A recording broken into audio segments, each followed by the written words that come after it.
Okay, सो अपन पढ़ रहे थे भाई साहब land, soil, natural vegetation and wild life.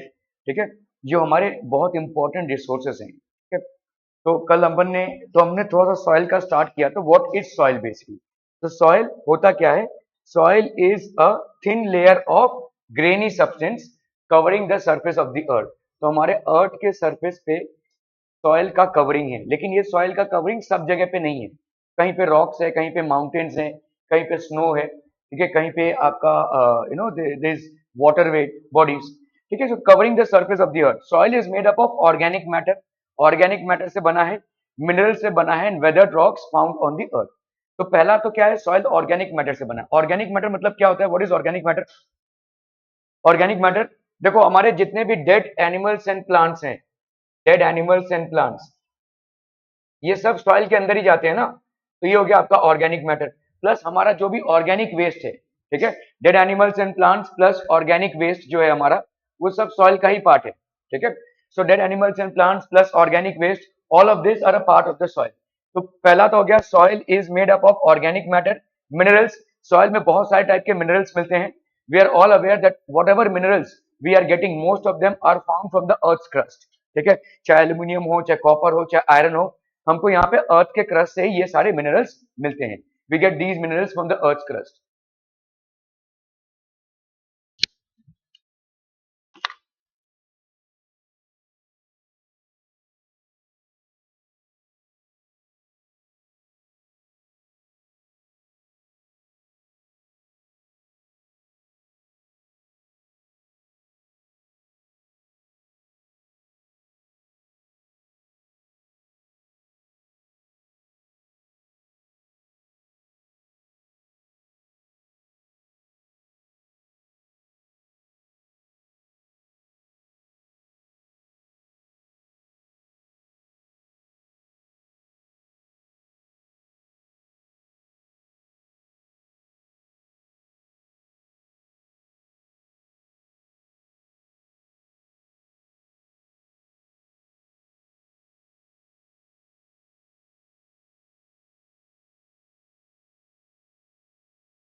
दरवाजा क्या?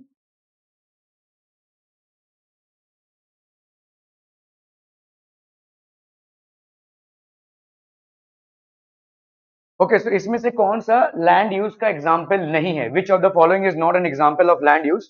सो हमने कल पढ़ा भाई साहब फिशिंग, ठीक है। So soil is what? A thin layer of grainy substance covering the surface of the earth. Soil is made up of organic matter. Organic matter हो गया आपका dead animals, plants, human waste, animal waste, इन सबसे भाई साहब बना हुआ है। मिनरल्स, हमारे सॉइल के अंदर बहुत तरीके के मिनरल्स मिलते हैं। Weathered rocks found on the earth, तो आपके जो रॉक्स हैं वो उनकी वेदरिंग होती है, ठीक है। Soil profile refers to the layer structure which spreads from the parent rocks to the top soil surface. तो आपका पेरेंट रॉक से टॉप सॉइल सरफेस तक ये आपका सॉइल पहुंचता है, इसका वेदरिंग होता रहता है, टूटता रहता है ये। This keeps on breaking and finally it reaches the top soil surface, ठीक है।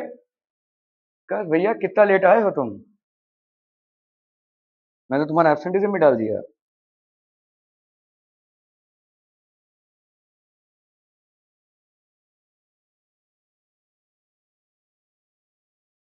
तुम्हें किसने फोन किया था कभी क्लास से? अच्छा तुमने। कल से आप लोगों का वैसा मॉर्निंग नहीं हो पाएगा क्योंकि श्रीमान जी का स्कूल खुल रहा है, ठीक है। Okay, the four layers of soil profile are, first layer आपका हो गया भाई साहब क्या? Top soil. First layer is basically top soil with humus and vegetation, ये कल आपने लिखा था। टॉप सॉइल में आपका रहेगा humus and vegetation. Second layer subsoil with sand, silt and clay. Third layer weathered rock material and fourth layer parent rock, ठीक है। तो ये आपका फर्स्ट लेयर हो गया। First layer is humus plus vegetation, humus plus vegetation होगा। आपके second layer में भाई साहब होगा क्या? सैंड, सिल्ट एंड क्ले, ठीक है। तो सैंड होगा, सिल्ट होगा प्लस क्ले होगा, ठीक है। थर्ड लेयर में, थर्ड लेयर में आपके टूटे हुए, क्योंकि देखो फोर्थ लेयर में पेरेंट रॉक है, अभी ये पेरेंट रॉक धीरे धीरे टूट रहा है, ठीक है। तो थर्ड लेयर में आपका हो जाएगा भाई साहब weathered, weathered rock material, weathered rock material. और फोर्थ लेयर में, फोर्थ लेयर में होगा आपका भाई साहब पेरेंट रॉक, फोर्थ लेयर में होगा आपका पेरेंट रॉक, ठीक है। So these are the four layers that we have, ठीक है। Factors of soil formation, the major factors of soil formation are the nature of the parent rock, आपका parent rock का nature क्या है, climatic factors क्या है। The other factors of soil formation are the topography, role of organic material and time taken for the composition of soil formation. तो कैसे आपका देखो जो पेरेंट रॉक है जिससे आपका सॉइल बन रहा है उसका नेचर बहुत महत्वपूर्ण है, क्योंकि अलग अलग रॉक टाइप्स होते हैं, सब रॉक एक टाइप के नहीं होते हैं। कुछ रॉक वोल्केनो से निकले हैं उसके बाद रॉक्स बने हैं, कुछ रॉक अर्थ के क्रस्ट में ऑलरेडी थे। सो ये जो रॉक्स हैं ये हमारे धरती के अंदर से निकलते हैं, और धरती के अंदर से जब निकलते हैं तो दे हैव डिफरेंट कॉम्पोजिशन, और इन्हीं रॉक्स के डिकम्पोजिशन से या डीके से क्या बन रहा है? सॉइल। तो हमारा पेरेंट रॉक पे तो डिपेंड करेगा ही, ठीक है। The major factors of soil formation are the nature of the parent rock and climatic factors. The other factors of soil formation are topography, landscape कैसा है। जैसे कोई यहाँ से हरिद्वार या ऋषिकेश गया है क्या? नहीं, ओके। तो अगर आप देखोगे ये समझ लो हिमालयज हैं, हिमालयज के इधर आता है हरिद्वार, ऋषिकेश वगैरह जो टूरिस्ट प्लेसेस हैं। फिर यहाँ से उत्तर प्रदेश के प्लेन्स चालू होते हैं, ठीक है। आप अगर यहाँ पे जाओगे ना तो आपको ये बहती हुई गंगा दिखेगी, और गंगा के आजू बाजू जो बैंक्स हैं, जो आपको देखो मतलब बैंक्स में क्या दिखता है? धरती है ना। You basically see soil, but वहां पे आपको ऐसे स्टोन वाले पेबल्स दिखेंगे। You will see a lot of pebbles, मतलब वो शिवलिंग जिसको बोलते हैं ना, ठीक है। ऐसे पेबल्स वहां पे पड़े हुए हैं। ये पेबल्स कहाँ से आए? Where have they come from? So obviously भाई साहब ऊपर से जब ये पानी आ रहा है तो अपने साथ इनको ला रहा है, और ये बहुत सालों से यहाँ पे डिपॉजिट होते जा रहे हैं। धीरे धीरे ये भी एक दिन टूटकर सॉइल बन जाएंगे, लेकिन ये आता ही रहेगा, ये कंटिन्यूअस डिपोजिशन होता रहेगा, ठीक है। So these are basically pebbles. आपको यहाँ पे आप फार्मिंग नहीं कर पाएंगे, बिकॉज ये पेबल्स, ईंट पत्थर कंकड़ बहुत ज्यादा है, ठीक है। तो यही आपका चल के आगे चल के क्या होगा? ये डिकम्पोज होगा, धीरे धीरे धीरे धीरे टूटता रहेगा, ठीक है। सो टोपोग्राफी पे डिपेंड करती है। टोपोग्राफी मतलब लैंडस्केप कैसा है, ठीक है। जैसा लैंडस्केप होगा उतनी ज्यादा वेदरिंग होगी। फॉर एग्जाम्पल अगर मैं बोलूं कि भाई साहब अगर कोई पथरीला पहाड़ है, ठीक है, काफी पत्थर है उसमें, ठीक है, या समझ लो समुंदर है। आप लोग सब कोई ना कोई बीच पे तो गए होंगे, है ना। बीच बनता कैसे है? तो ये समुंदर है, ठीक है। यहाँ पे भाई साहब आपका सैंड एरिया है ना। तो समुद्र की लहरें यहाँ पे आती रहती हैं, लोग वहां पे एंजॉय करते रहते हैं। Now why is it that waves are getting form?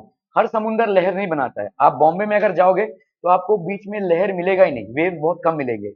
Goa वगैरह में गए या पौंडीचेरी वगैरह में गए तो आपको वेव्स बहुत ज्यादा मिलेंगे। वेव्स होते क्यों हैं? अगर आपका भाई साहब आजू बाजू पहाड़ रहेगा तो ये वेव्स बनते हैं, ठीक है। जब कम स्पेस मिलता है तो वो ऊपर उठते हैं, ठीक है। तो ये आजू बाजू छोटे मोटे पहाड़ रहेंगे। अभी देखो इन पहाड़ों में है पत्थर, ठीक है, इन पहाड़ों में है पत्थर। ये पत्थर पे कॉन्स्टेंटली क्या कर रहे हैं? वेव्स हिट हो रहे हैं। तो ये धीरे धीरे क्या होगा? वेदरिंग होगा। जो बीच आपको सैंड वाला बीच आज आपको दिख रहा है वो एक टाइम पे रॉक ही था, पूरा पूरा रॉक ही था। आपको अब अगर आप अलीबाग वगैरह गए होंगे तो आपको जैसे अलीबाग में आप एंट्री करते हैं तो काफी सारा रॉकी बीच मिलेगा, फिर जाकर आप देखोगे कि वो सैंडी बीच हुआ है। तो इसका मतलब क्या है? रॉकी बीच ही रहा करता था पहले। धीरे धीरे समुद्र की लहरें टकराते टकर अभी समुद्र की लहरें अगर आप कभी बीच पे उतरते तो कितनी जोर से आता है, ठीक है। वो वेव्स का फोर्स कितना जोर से रहता है। Water is at a huge force, so it will keep on lashing against these rocks and it will keep on weathering them and it will keep on breaking them and you will get a final composition, आपका soil बनेगा। Clear है? समझ में आ रहा है ये भाई साहब? ठीक है। तो ये जो बीच आपको बनता दिख रहा है या जो फ्लैट लैंड्स आपको दिख रहे हैं ये एक टाइम पे भाई साहब रॉकी एरियाज ही थे। अलग अलग चीजों ने इनको भाई साहब तोड़ा है। तो कहीं पे अगर बीच है तो वहां पे कहीं पे रेंज ज्यादा है, कहीं पे रेंज ज्यादा है तो क्या हो जाएगा? अभी ये भाई साहब समझ लो कोई पहाड़ कोई पत्थर है, इसमें क्रैक्स तो होंगे। इन क्रैक्स में रेंज में पानी जाएगा और जमा रहेगा। जब आपका फ्रीजिंग टेम्परेचर हो जाएंगे तो ये भाई साहब क्या बन जाएगा? Ice. And when it will form ice it will expand and when it will expand it will create a tremendous pressure और इसी प्रेशर से क्रैक्स और बढ़ेंगे और बढ़ेंगे और बढ़ेंगे, ऐसे टूटते जाएंगे, ठीक है। They will basically keep on breaking. इसी प्रोसेस को सारा सॉइल जो बना है, जो भी आपको सॉइल दिख रहा है, कंकड़ पत्थर वाला सॉइल या plain soil, alluvial soil, black soil, जो भी आपको दिख रहा है, all soils have been made from the weathering of rocks. Rocks के वेदरिंग से सारा सॉइल बना है और ये प्रोसेस बहुत धीमा है, ठीक है। 1 सेंटीमीटर सॉइल को बढ़ने में मिलियंस ऑफ ईयर्स लगते हैं। It takes millions of years for 1 centimetre of soil to be form, ठीक है। अगर हमने इस सॉइल को प्रिजर्व नहीं किया तो भाई साहब वो पेरेंट रॉक ऊपर आ जाएगा। अभी सॉइल को प्रिजर्व करना मतलब क्या होता है? देखो समझ लो, आपने देखा रहेगा जब बारिश होती है तो पानी जो है बहुत घुला हुआ होता है ना। पानी में मिट्टी का कंटेंट बहुत ज्यादा होता है। ये मिट्टी कहाँ से आ रही है? ये मिट्टी वो जो बरसात का पानी है वो अपने साथ डिजोल्व करके आ रही है, ठीक है। ये मिट्टी डिजोल्व कर रही है तो इससे हो क्या रहा है? टॉप सॉइल आपका जा रहा है, सॉइल इरोजन हो रहा है। There is basically soil erosion. और सॉइल इरोजन कब होगा? कब होगा सॉइल इरोजन? जब हाँ डिफोरेस्टेशन मतलब सॉइल जब आपका भाई साहब नेकेड हो जाए। सॉइल नेकेड हो जाए मतलब सॉइल में घास फूस या जो श्रब्स रहते हैं, ठीक है। अगर घास फूस रहेगा तो वो क्या करता है? सॉइल को होल्ड करके रखता है। अगर ये सब आपने काट दिया, ओवर ग्रेजिंग करा दी, एनिमल से ओवर ग्रेजिंग करा दी, या आपने भाई साहब सॉइल को एक्सपोज कर दिया डिफोरेस्टेशन से, what will happen? The roots which were holding the soil back, ठीक है, now the soil will be exposed. The soil will be exposed to wind, the soil will be exposed to water as well. तो ये थोड़ा सा पानी आएगा और इस सॉइल को बहा कर लेकर जाएगा, ठीक है। थोड़ा सा विंड चलेगा तो इस सॉइल को बहा, आपको जो धूल मिट्टी दिख रही है जब आंधी आती है तो वो क्या है? टॉप सॉइल को उड़ाती है ना। वो टॉप सॉइल जो एक्सपोज है उसी को तो उड़ा रही है वो, ठीक है। तो that is what will happen, ठीक है। That is what will happen because it is getting exposed. जितने आपके भाई साहब प्लांट्स होंगे, जितने आपके ट्रीज होंगे, आपका टॉप सॉइल उतना ही प्रिजर्व रहेगा। ये जो समुद्र के आजू बाजू जो मैनग्रोव्स हैं, ये मैनग्रोव्स को प्रिजर्व करना है। अगर कोई मैनग्रोव्स काट रहा है तो उस पर कानूनी कार्रवाई की जा सकती है, ठीक है। Mangroves are preserved why? आप भाई साहब खाड़ी एरिया में हैं, समझिए। मैनग्रोव्स अगर नहीं होते तो क्या होता? समुद्र भाई साहब हाई टाइड लो टाइड में आगे बढ़ता ही रहता और आपका और मेरा घर डूब गया होता, होगा ही। ये जो आपने रास्ते बनाए हैं सब डूब गए होते।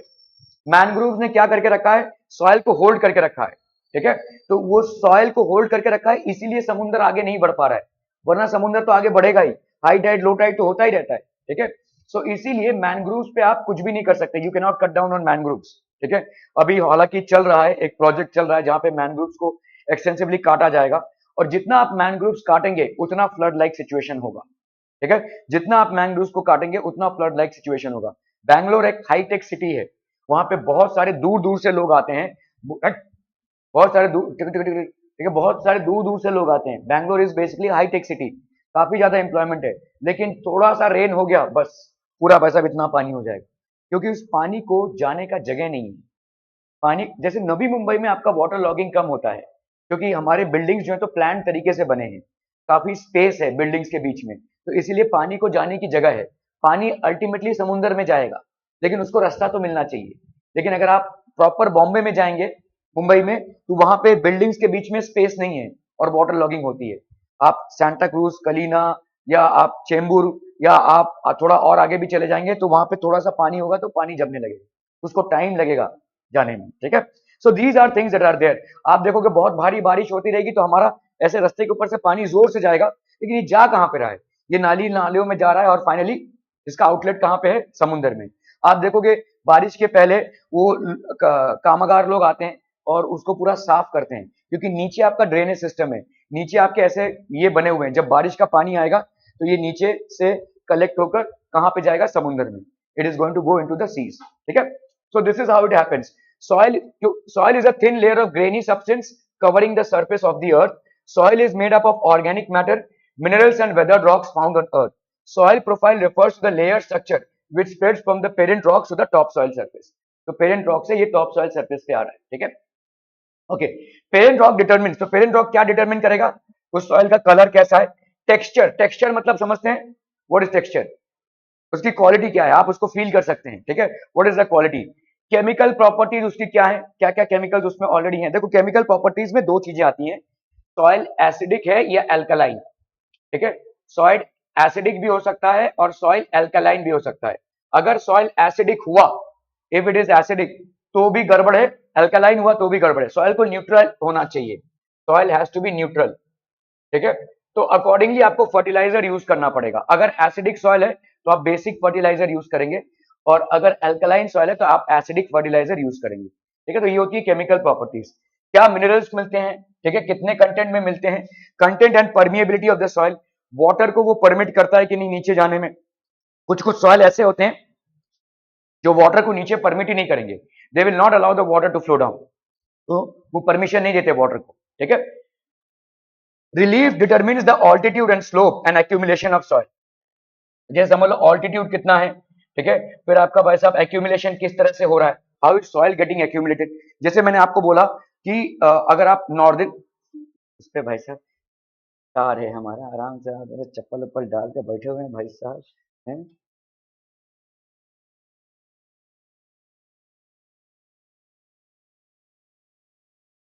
अरे यार, ठीक है। ओके, सो आपका भाई साहब जैसे आपके गंगा प्लेन्स हैं, तो इसमें क्या हो रहा है, हिमालय से रिवर्स आ रही हैं और रिवर्स आपके सॉइल को डिपॉजिट करते हुए जा रही हैं, ठीक है। So in Ganga plains what is happening, the soil is getting deposited.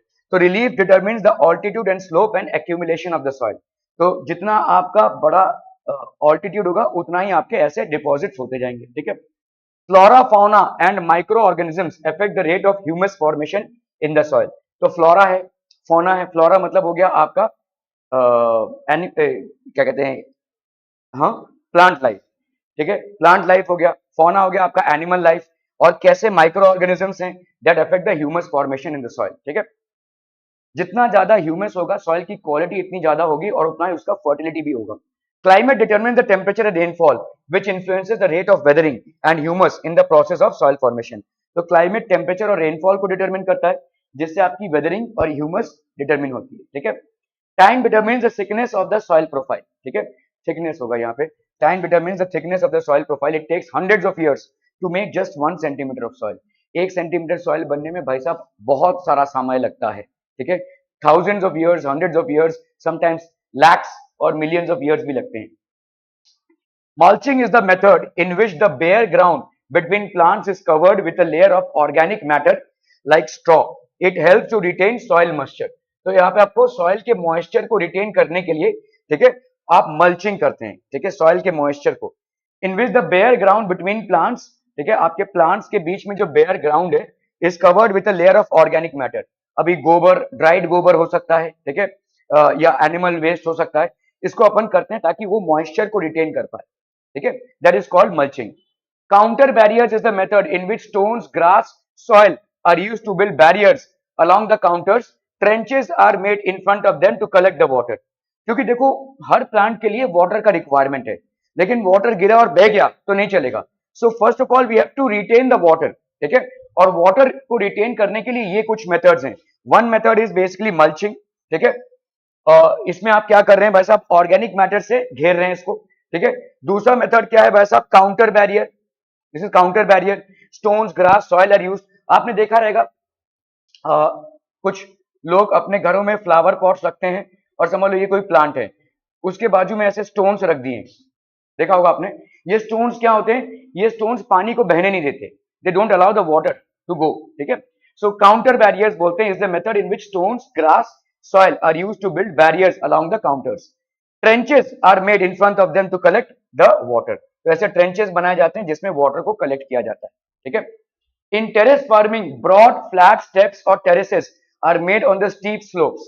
तो terrace farming में क्या करते हैं, broad flat steps on the steep slopes so that flat surfaces are available to grow crops. तो इसमें flat surfaces होते हैं जिससे crops grow होते हैं.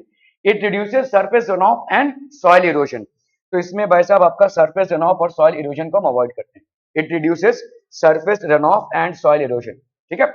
तो surface runoff, terrace farming कैसा हो, देखो समझ लो ये पहाड़ है, ठीक है। हाँ, तो आपका पानी अगर ऐसे बह रहा है, जब बारिश होगी तो पानी तो बहेगा ही भाई साहब। तो ये क्या करेगा, अपने सॉइल को कैरी करते हुए लेके जाए, तो आपका सॉइल भाई साहब बनेगा ही नहीं। इसीलिए टेरेस फार्मिंग कैसा होता है, लोग ऐसे ऐसे स्टेप्स बना देते हैं। आप देखोगे पहाड़ों में जहां पे आपका टी कॉफी प्लांटेशन होते हैं, वैसे ऐसे स्टेप्स बना देते हैं। आप किसी पहाड़ी इलाके में गए रहोगे, जैसे दार्जिलिंग हो गया, ऊटी हो गया, तो आपको बहुत सारा टी फार्मिंग ऐसे स्टेप फार्मिंग में दिखेगा, ठीक है। चाय की खेती होती है और ऐसा स्टेप फार्मिंग दिखेगा। स्टेप फार्मिंग में होता क्या है, ये जो पानी आया यहाँ पे ठहर जाएगा, इस पानी को आप एग्रीकल्चर के लिए यूज कर पा रहे हैं, ठीक है। तो यहाँ पे जो पानी आया यहाँ पे ठहर जाएगा, it is not going to follow the slope, it is going to collect for at least some time, और उस टाइम तक आप वहां पे खेती कर सकते हैं, ठीक है। So this is called terrace farming या स्टेप फार्मिंग भी बोलते हैं हम इसको। तो यहाँ पे सरफेस रन ऑफ को ये रिड्यूस करता है और सॉइल इरोजन को भी रिड्यूस करता है, प्लस वाटर को भी रिटेन करता है, इससे आपकी खेती बढ़ती है, ठीक है। क्लियर है, okay. In intercropping, different crops are grown in alternate rows and are sown at different times to protect the soil from rain wash. तो इंटरक्रॉपिंग होती है भाई साहब, अलग अलग क्रॉप्स। तो आपने ये तो यहाँ पे समझ लो क्रॉप ए उगाया, आपने क्रॉप बी उगाया, क्रॉप सी उगाया, तो इसको अपन बोलते हैं इंटरक्रॉपिंग, ठीक है। So intercropping, different crops are grown in alternate rows, अलग अलग ऑल्टरनेट रोज में are different times to protect the soil from rain wash. कुछ कुछ क्रॉप्स जो है तो वाटर को खींच लेते हैं अपनी तरफ, ठीक है। तो ये रेन वॉश से सॉइल का इरोजन को हम देखो, अगर हम एक ही टाइप के क्रॉप ग्रो करेंगे, हो सकता है वो वाटर को रिटेन करे और हो सकता है वाटर को रिटेन ना करे। अगर वो वाटर को रिटेन नहीं कर रहा है तो सॉइल बह जाएगा। तो इसीलिए बहुत जरूरी है कि बीच में हम कोई ऐसा क्रॉप लगाएं जिसकी जड़ें मजबूत हो और जो वाटर को रिटेन कर पाए। तो अगर वाटर को रिटेन कर पाएगा तो दूसरे क्रॉप को भी फायदा है और जमीन के सॉइल इरोजन को भी हम बचा सकते हैं, प्लस ये जो क्रॉप हमने लगाया है जो वाटर को रिटेन कर पा रहा है, इसका भी फायदा होगा हमको, है ना। देखो कैसा है कि अगर हमने कोई फील्ड लगाया है और उसमें सिर्फ हमने क्रॉप ए लगाया है, ठीक है, all these are basically crop A. अगर क्रॉप ए वाटर को रिटेन कर पाता है तो वेल एंड गुड, अगर नहीं कर पाता है तो प्रॉब्लम यह है कि क्रॉप ए तो अपना फसल दे देगा, लेकिन साथ ही साथ सॉइल का इरोजन हो जाएगा। जब रेन्स होगा, जब विंड ब्लो होगा, तो काफी सारा सॉइल का नुकसान हो जाएगा और आगे की खेती के लिए आपको प्रॉब्लम हो जाएगा। चलो ये साल तो निपट गया, लेकिन अगले साल क्या, सॉइल ही नहीं है तो क्या खेती करोगे। तो इसीलिए गवर्नमेंट क्या बोलती है भाई साहब कि ए बी ऐसे करो। तो ये जो बी वाला क्रॉप है इसके रूट्स थोड़े डीप हैं और ये क्या करेगा, सॉइल को रिटेन करके रखेगा, ताकि जब सॉइल इरोजन की कंडीशन बने इन टर्म्स ऑफ रेन और wind, not much of soil erosion is happening, because agriculture definitely or growing crops definitely is important, but where will you grow these crops? These crops are grown on land and that land has to be retained first. वो land ही अगर मेरा पानी या हवा से बह गया तो मैं क्या ही क्रॉप कल्टीवेशन करूंगा। तो इसीलिए इस बी क्रॉप को ग्रो करने से शायद ए का प्रोडक्शन थोड़ा ड्रॉप हो जाए, लेकिन इस पे भी आपको फायदा है, इसको भी आप बेचोगे और दूसरी बात ये लैंड को रिटेन करके रखेगा। तो इसी तरह से हम इंटरक्रॉपिंग मेथड से हम किसी स्ट्रॉन्ग क्रॉप को ग्रो कराते हैं जिसकी सॉइल होल्डिंग कैपेसिटी ज्यादा हो, ताकि सॉइल का इरोजन ना हो, ठीक है। Okay, so intercropping, different crops are grown in alternate rows and are sown at different times to protect the soil from rain wash. अलग अलग टाइम पे ये ग्रो करते हैं हम। काउंटर प्लॉइंग, ये आपका काउंटर प्लॉइंग है, is the process of ploughing parallel to the counters of a hill slope to form a natural barrier to stop water. अभी देखो हिल स्लोप कैसा होता है, ऐसा होता है ना। अगर हमने ऐसे ऐसे ऐसे क्रिएट कर दिया कि देखो अगर मैं समझ लो यहाँ पे एक ड्रॉप ऑफ वाटर डालूं तो ये कैसे जाएगा, सख्त से जाएगा ऐसे, है ना। लेकिन अगर यहाँ पे डालूं तो वो नहीं जाएगा। तो आपने कभी कभी ऐसे किया रहेगा, ऐसे ऐसे खींच दिया पानी को, है ना, तो तब वो पानी बहेगा। तो मतलब जब आपका प्लेन एरिया है तो उसको आप ऐसे ऐसे कर दोगे तो उसमें आपके पानी का बहाव कम हो जाएगा। जब भी आप किसी भी वाटर फ्लोइंग बॉडी को ऐसे कर देते हो तो उसका जो बहाव है, जो फ्लो है, वो रेट कम हो जाता है, दैट विल बेसिकली डिक्रीज। तो इस तरह से हिली एरियाज में हम काउंटर फार्मिंग करते हैं। इस काउंटर फार्मिंग से क्या होगा, वाटर का जो स्पीड है during rains that will decrease, और अगर वो डिक्रीज हो जाएगा तो सॉइल इरोजन भी डिक्रीज हो जाएगा। ठीक है। So contour ploughing is the process, ये किस तरीके का प्रोसेस है, of ploughing parallel to the counters of a hill slope to form a natural barrier. ये नेचुरल बैरियर हो जाएगा to stop water from flowing down the slope. तो water जो है तो स्लोप से फटाफट नीचे नहीं उतरेगा अगर आप काउंटर फार्मिंग ऐसे कर देंगे। ठीक है, counter barrier method. Shelter belts are rows of trees planted to check the wind movements to protect soil cover. तो ये शेल्टर बेल्ट्स होते हैं, are the rows of trees planted to check the wind movements to protect soil cover. तो soil cover को protect करने के लिए। ठीक है, क्लियर है? Okay. What factors determine the composition and properties of soil? Vegetation and climate, parent rock and tile, topography and microorganisms, humus and rainfall.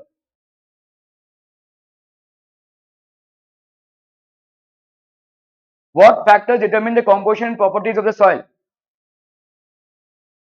Soil आ कहां से रहा है? पेरेंट रॉक से आ रहा है ना। तो कितना टाइम वो एक्सपोज रहा है, ठीक है, दैट इज बेसिकली। सो ये सब आपका भाई साहब parent rock and time. Water is a vital renewable.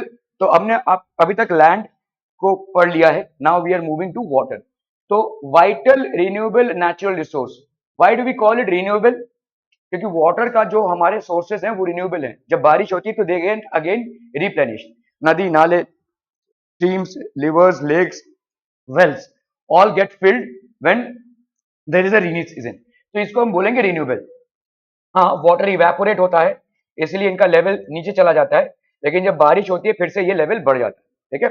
3/4 of the earth surface is covered with water. ठीक है, therefore it is called the water planet. तो हम इसको वाटर प्लैनेट भी बोलेंगे।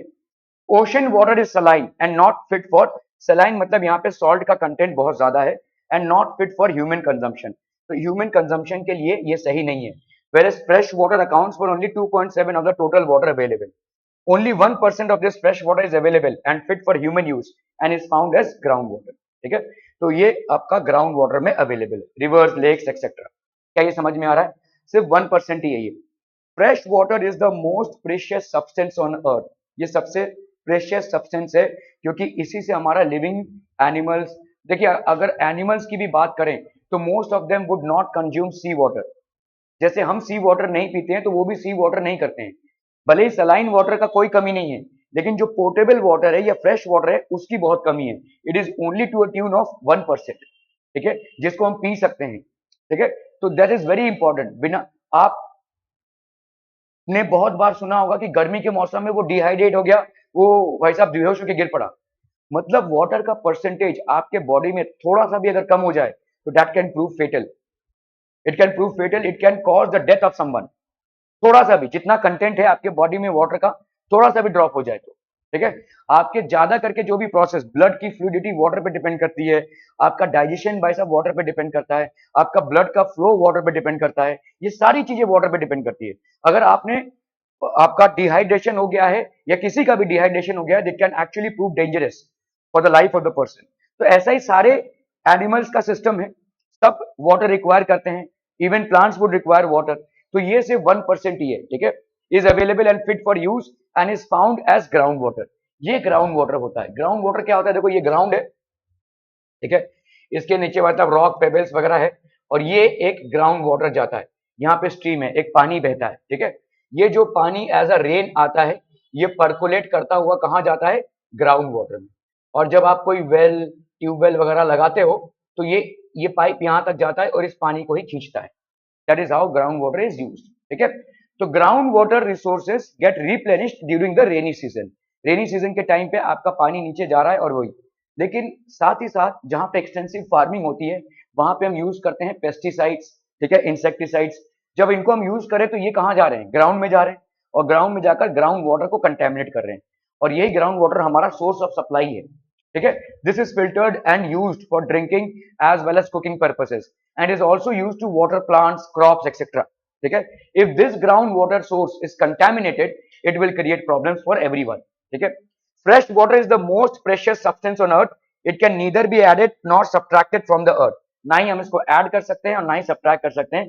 वाटर इज यूज्ड फॉर किन किन चीजों में यूज होता है? Agriculture, industries, generating electricity, to reservoirs, dams etcetera. ये सब में भाई साहब वाटर यूज होता है. ठीक है.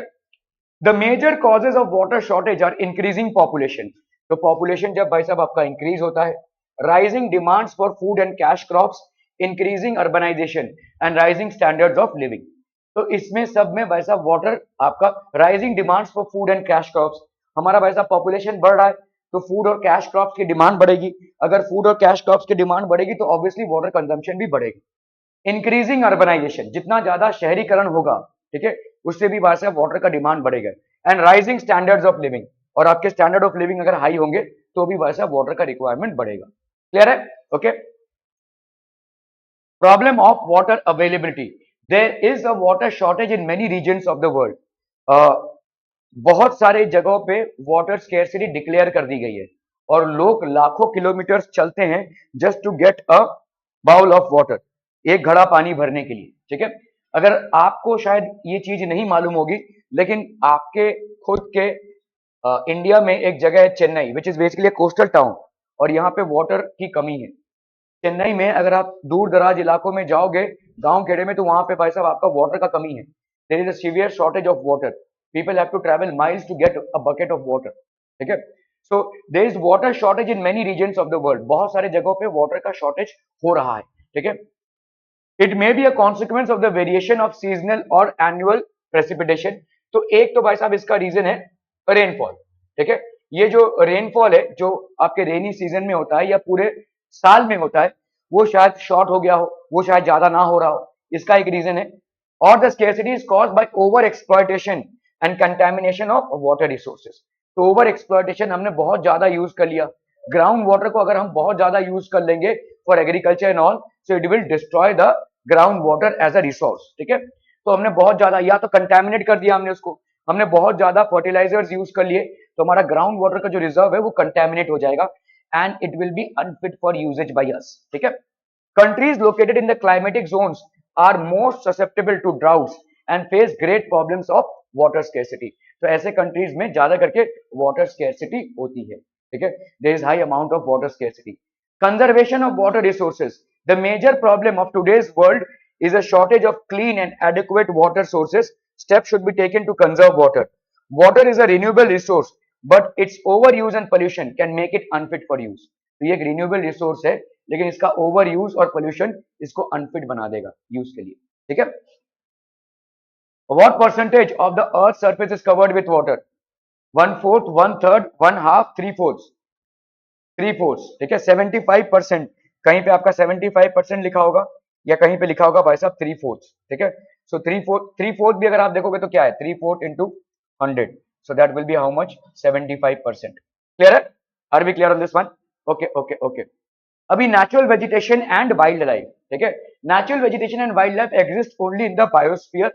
The narrow zone of contact between the lithosphere, hydrosphere and atmosphere is called the biosphere. देखो आपका लिथोस्फीयर मतलब क्या होता है? What is lithosphere? Land. Good. ठीक है. लैंड हो गया भाई साहब.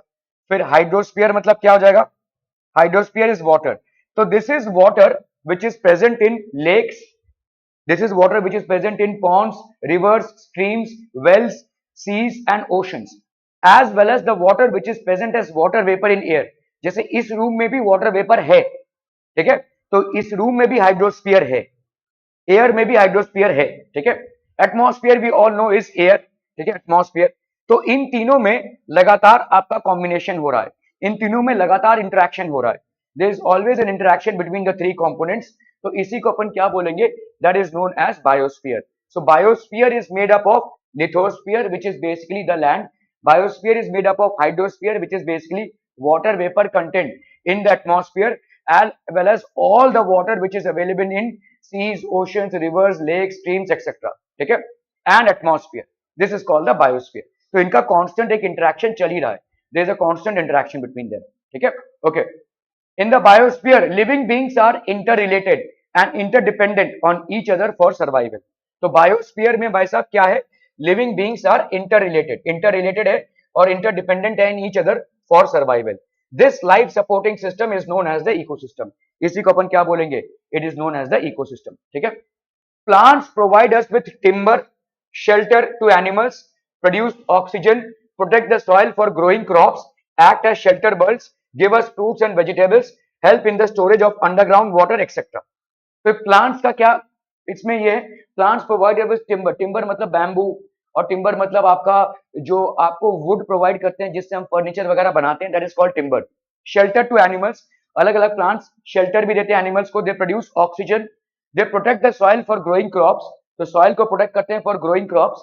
एक्ट एज शेल्टर बेल्स, तो शेल्टर बेल्स मतलब कैसा होता है? देखो ये लैंड है और प्लांट्स को अगर हमने ऐसे ग्रो करा के रखा है, ठीक है, so they are acting as what? The shelter belts. तो यहाँ पे सॉइल वाटर का इरोजन नहीं होगा. Wildlife includes animals, birds, insects.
Okay, wildlife includes animals, birds, insects, and aquatic life forms.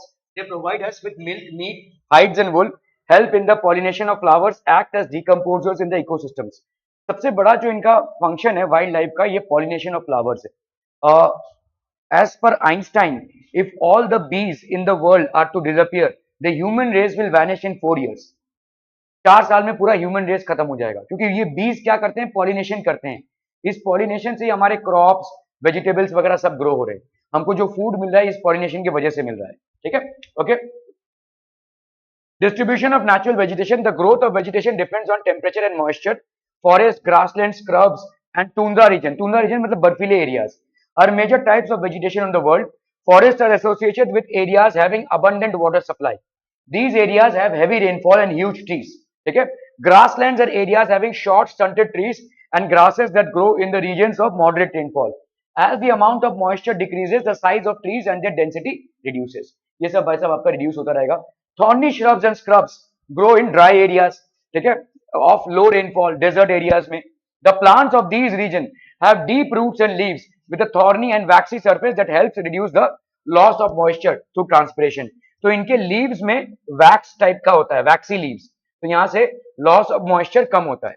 Tundra vegetation of cold polar regions comprises mosses and lichens. ये cold region है, यहाँ पे मतलब आपका बर्फ गिरता है almost. ठीक है. Evergreen and deciduous are the types of forest depending upon when they shed their leaves. किस टाइम पे ये अपने leaves shed करते हैं.